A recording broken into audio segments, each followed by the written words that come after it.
சத்து மாத்திரைகளும் சத்து உணவுகளும்.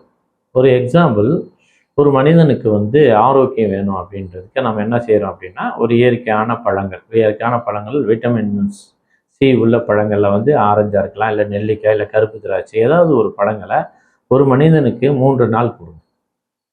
அதே இன்னொரு மனிதனுக்கு 3 நாள் விட்டமின் சி உள்ள மாத்திரைகளை கொடுங்க.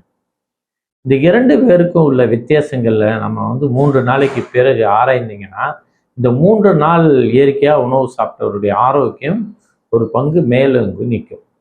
ஒரு மருந்து மாத்திரை ரசாயன வடிவத்தில் எடுக்கக்கூடிய அந்த சத்துக்கள் அவருடைய உடல்ல பலவிதமான தொந்தரவுகள், பலவிதமான அந்த கழிவுகள் தேங்கி நோய்களாக மாறி அவருடைய என்ன சொல்றது, நோய் அசதிகள், சோர்வுகள், அவர் ஆக்டிவ்ல குறைஞ்சிடும். அப்போ ஒரு நோயை உருவாக்குறதும் உணவு தான், அதே உணவு ஆரோக்கியத்தை மாற்றுறதும் ஒரு உணவு தான். அதே மருந்து ஆரோக்கியன்ற பேரில் ஒரு நோயாளியாகவே மாற்றக்கூடிய தன்மை இந்த ரசாயனத்துக்கு இருக்குது என்பதை விளங்குவதற்காக இந்த ஒரு சின்ன